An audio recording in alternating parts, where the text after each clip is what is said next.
નમસ્કાર દર્શક મિત્રો, રિયલ સમાચારમાં આપનું સ્વાગત છે। સમાચારોની શરૂઆત કરતા પહેલા એક નજર કરીએ આજના મુખ્ય સમાચાર પર।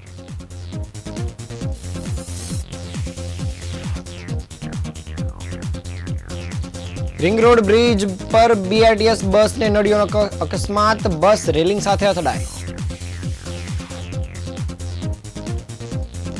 શહેરમાં રેલી સહિતના જાગૃતિ કાર્યક્રમો સાથે વિશ્વ એઇડ્સ દિવસની ઉજવણી કરાઈ।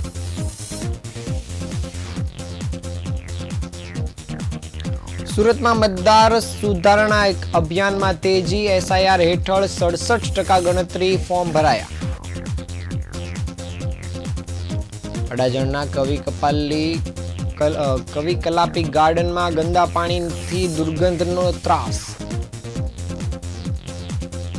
શહેરમાં ટ્રાફિક નિયમન માટે પોલીસનું સ્પેશિયલ ડ્રાઈવ, સિગ્નલ ભંગ કરનાર સામે થશે કડક કાર્યવાહી। સુરત ક્રાઇમ બ્રાન્ચે આંતરરાષ્ટ્રીય ડ્રગ્સ રેકેટનો કર્યો પર્દાફાશ, એક પેસેન્જર હાઇબ્રિડ ગાંજા સાથે ઝડપાયો।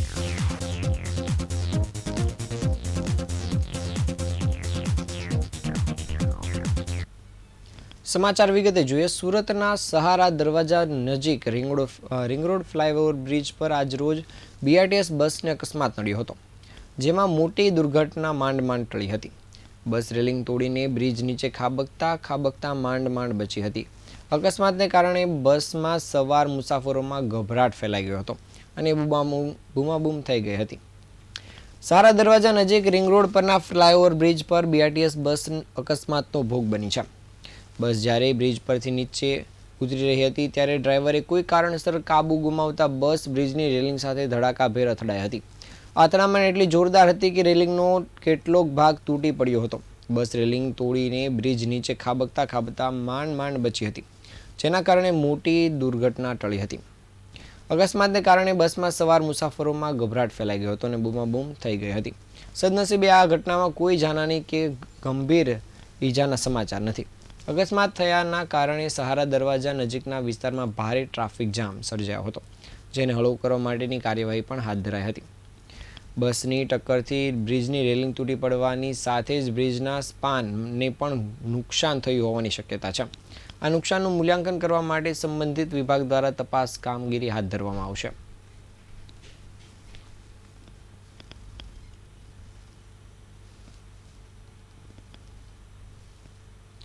દર વર્ષે એચઆઈવી એઇડ્સ જેવી ચેપી બીમારી અંગે જાગૃત લાવવા માટે, આવી ગંભીર બીમારીથી બચવા માટે લોકોને જાગૃત કરવામાં આવે છે અને ખાસ તેના માટે વિશ્વભરમાં એક દિવસની ઉજવણી કરવામાં આવે છે। 1 ડિસેમ્બર એટલે કે વિશ્વ એઇડ્સ દિવસ તરીકે ઉજવવામાં આવે છે અને આ દિવસે રેલી સહિતના જાગૃતિ કાર્યક્રમો યોજાય છે। ત્યારે આજરોજ વિશ્વ એઇડ્સ દિવસને લઈ સુરત શહેરમાં પણ વિશેષ કાર્યક્રમોનું આયોજન કરવામાં આવ્યું હતું। Gujarat state AIDS control society, Surat મહાનગરપાલિકા તેમજ અલગ સંસ્થાઓએ ભેગા મળીને આજે સવારે એચઆઈવી એઇડ્સ અંગે જાગૃતિ રેલી યોજી હતી। આ રેલીમાં અલગ શાળાના વિદ્યાર્થીઓ જોડાયા હતા અને એઇડ્સ વિશેની માહિતી અને જાગૃતિવાળા બેનરો સાથે રેલી યોજવામાં આવી હતી અને લોકોને જાગૃત કરવા માટે પ્રયાસ કરાયો હતો। સુરત મહાનગરપાલિકાના મેયર તેમજ આરોગ્ય વિભાગના અધિકારીઓ ઉપસ્થિત રહીને રેલીને પ્રોત્સાહન પૂરું પાડ્યું હતું। એટલું જ નહીં, રેલી બાદ આખા વર્ષ દરમિયાન એઇડ્સ વિશે કામ કરતી સંસ્થાઓને પ્રોત્સાહિત કરવામાં આવી હતી। 500થી 700 જેટલા એઇડ્સ વોરિયર્સ દ્વારા લોકોને સંદેશો પાઠવવામાં આવ્યો હતો।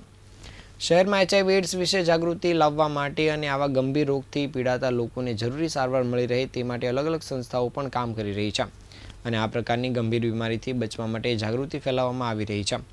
સાથોસાથ સુરત મહાનગરપાલિકાના સહયોગથી પણ કેટલીક સંસ્થાઓ આ દિશામાં જરૂરી જાણકારી અને જાગૃતિ ફેલાવવા માટે પણ કામગીરી કરી રહી છે।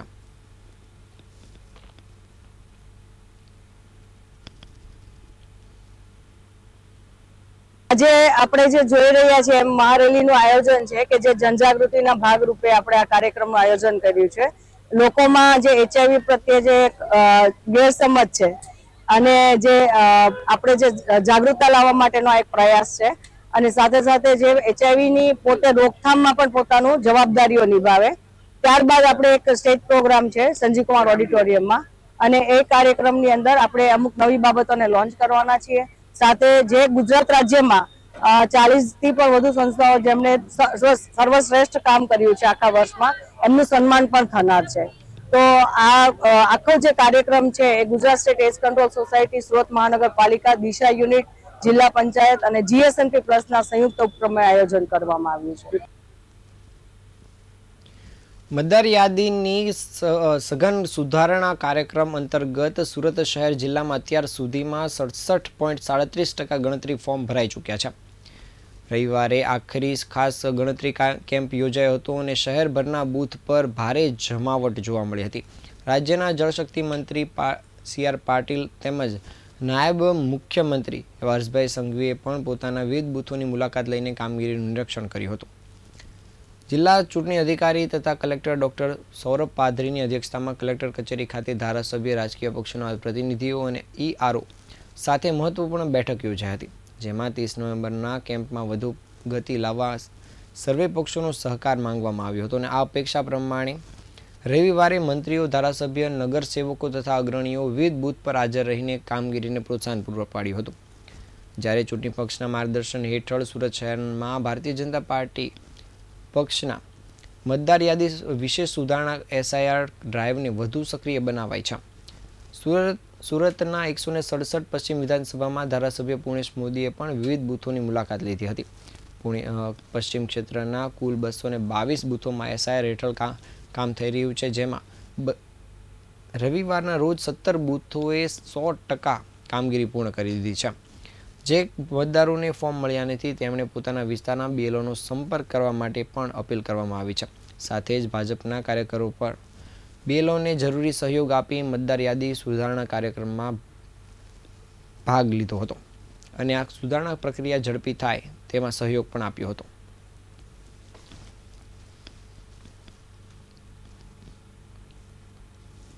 ભરમાં 12 રાજ્યોમાં સરની કામગીરી ચાલી રહી છે. ગુજરાતમાં પણ અમારે 167 સુરત પશ્ચિમ વિધાનસભા મત વિસ્તારમાં 222 બૂથ ઉપર સરની કામગીરી ચાલી રહી છે. ગઈકાલ સુધી 60%ની આસપાસ જે કામગીરી થઈ હતી એવા લગભગ 15-17 બૂથ અમે આઈડેન્ટિફાઈ કર્યા છે. જે પૈકી આ 194 નંબરનો બૂથ પટેલ પ્રકાશ સોસાયટી, એની અંદર પણ 64%ની આસપાસ હજુ ફોર્મ રિસ્યુનું કામ થયું છે. તો આ તબક્કે અમે અહીંયા ઉપસ્થિત રહીને વધુમાં વધુ ફોર્મ જે લોકોને અત્યારે અમે આપ્યા છે તે બધા તરત મળે અને એ કાર્યવાહી તરત પૂર્ણ થાય એ દિશામાં કાર્યરત છે અને દિશામાં આખી ટીમ કામ કરી રહી છે. સુરત શહેરના અડાજણ વિસ્તારમાં આવેલ કવિ કલાપી ગાર્ડનમાં છેલ્લા 4 દિવસથી ગંદા પાણીનું તળાવ ભરાઈ જતા દુર્ગંધનો ત્રાસ વધ્યો છે.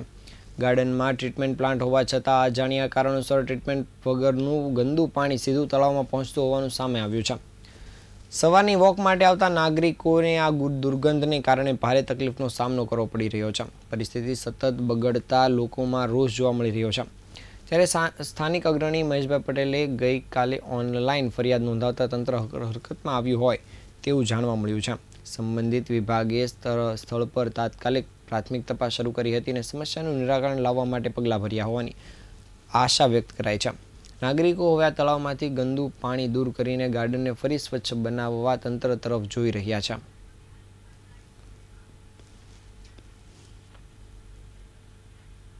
કવિ કલાપી ગાર્ડન અડાજણમાં ઊભા છે અને સમસ્યા એ છે કે ડ્રેનેજનો આઉટલેટ આપેલો છે તળાવની અંદર, જે અપાઈની નિયમ મુજબ પણ આપેલો છે અને એ આજે ડ્રેનેજનો જે આઉટલેટ આપેલો ઓવરફ્લો થયો છે, એના કારણે આખું ગંદુ પાણી તળાવની અંદર ઠલવાઈ રહ્યું છે. તો લોકો પોતાની તંદુરસ્તી સારી રહે એના માટે ગાર્ડનમાં વોક માટે આવતા હોય ને અત્યારે ગંદુ પાણી તમે જુઓ તો અતિશય દુર્ગંધ મારી રહ્યું છે. અને તમારી ચેનલના માધ્યમથી હું કહેવા માંગુ છું સુરત મહાનગરપાલિકાને કે આ શું કરી રહ્યા છો તમે? કોઈ ધ્યાન આપો છો કે પછી કશું જ નહીં? અમારે 3 દિવસથી આમાં ફરિયાદ કર્યા પછી તમારે આ બધું જોવાનું છે કે કોઈ પોતે ફિલ્ડમાં ફરતા નથી, એ ચોક્કસ ફલિત થાય છે. અત્યારે આપણે કવિ કલાપી ગાર્ડન અડાજણમાં ઊભા છીએ. શહેરમાં ટ્રાફિક નિયમો માટે પોલીસનું સ્પેશિયલ ડ્રાઈવ, સિગ્નલ ભંગ કરવા માટેની કડક કાર્યવાહી સહિતની કામગીરી હાથ ધરવામાં આવી છે. સુરતમાં ટ્રાફિક પોલીસ તરફથી આજે શહેર વ્યાપી સ્પેશિયલ ડ્રાઈવ હાથ ધરવામાં આવી હતી. ટ્રાફિક નિયમો અંગે લોકોમાં જાગૃતિ ફેલાવવા તેમજ નિયમ ભંગ કરનાર સામે કડક કાર્યવાહી કરવા માટે શહેરના તમામ રિજનલમાં ડ્રાઈવ ચલાવવામાં આવી રહી છે. લાલ દરવાજા વિસ્તારમાં ટ્રાફિક ડીસીપી સહિતના ઉચ્ચ પદાધિકારીઓની હેઠળ પોલીસ કાફલો ડ્રાઈવનું નિરીક્ષણ કરવા ઉતર્યો હતો. તેમજ વાહન ચાલકોને ટ્રાફિકના નિયમોનું કડક પાલન કરવાની અપીલ પણ કરવામાં આવી હતી. સાથે જ ટ્રાફિક સિગ્નલ પર સ્ટોપ લાઇન પાછળ જ ઊભા રહેવું જોઈએ તેમજ ડાબી બાજુ ટર્ન માટેની જગ્યા રાખવા અંગેનું પણ માર્ગદર્શન પૂરું પાડવામાં આવ્યું હતું. ત્યારે સ્થળ પર હાજર ડીસીપીએ જણાવ્યું હતું કે હવે પછી સિગ્નલ ભંગ કરનાર વાહન ચાલકો સામે કોઈ જાતની રાહત આપવામાં આવશે નહીં અને નિયમોનું ઉલ્લંઘન કરનારને તરત જ દંડ ફટકારવામાં આવશે.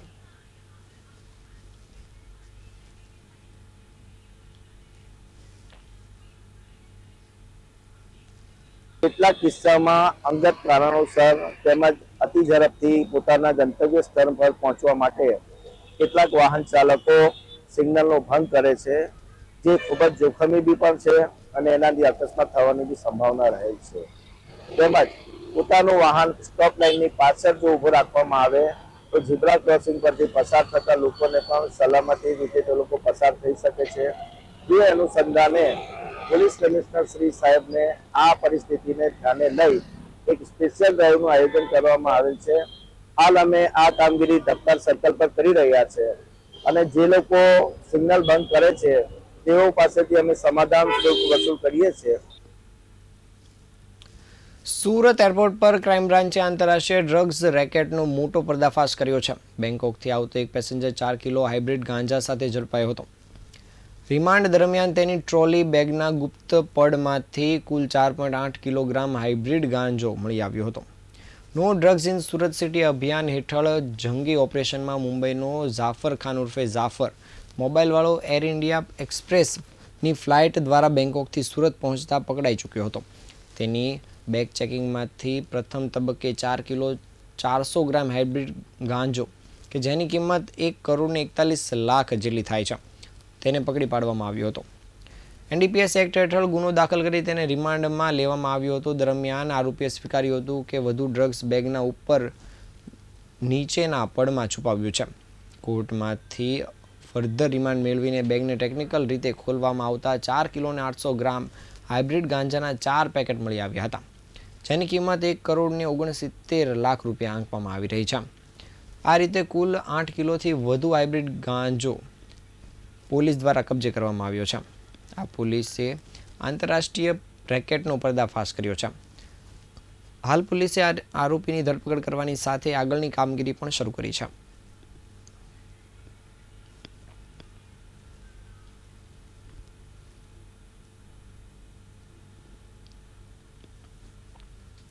સુરત શહેરના કતારગામ વિસ્તારમાં આવેલ ભારત સેવાશ્રમ સંચાલિત ગુરુકુળ વિદ્યાપીઠમાં ખાસ કરીને માધ્યમિક અને પ્રાથમિક વિભાગ દ્વારા સપ્તરંગી શિક્ષણ મેળાનું આયોજન કરવામાં આવ્યું હતું. આજરોજ ભારત સેવાશ્રમ સંઘના ઓલ ઇન્ડિયા જોઈન્ટ સેક્રેટરી પરમ પૂજ્ય સ્વામી શ્રી અમરીશાનંદજી તથા ગણેશ ઉત્સવ સમિતિના પ્રમુખ અનિલભાઈ બિસ્કિટવાલાના વરદ હસ્તે આ મેળાનું ઉદ્ઘાટન કરવામાં આવ્યું હતું. આ પ્રસંગે સુરત શહેર પોલીસ કમિશનર અનુપમસિંહ ગહેલોતજી દ્વારા આ પ્રદર્શનની મુલાકાત લેવામાં આવી હતી અને બાળકોનો ખાસ ઉત્સાહ વધારવામાં આવ્યો હતો. બાળકોમાં સર્જનાત્મકતા શક્તિનું સર્જન થાય અને તેઓમાં રહેલ પ્રતિભા લોકો સમક્ષ રજૂ કરવાના હેતુસર આ સપ્તરંગી વિજ્ઞાન મેળાનું આયોજન કરાયું હતું. લગભગ 300 જેટલા શાળાના બાળકોએ આ મેળામાં ભાગ લીધો હતો અને શાળા દ્વારા વિશેષ માર્ગદર્શન પૂરું પાડવામાં આવ્યું હતું. આ તાજના સમાચાર. નવા સમાચાર સાથે ફરી મળીશું. ત્યાં સુધી રજા આપશો. નમસ્કાર.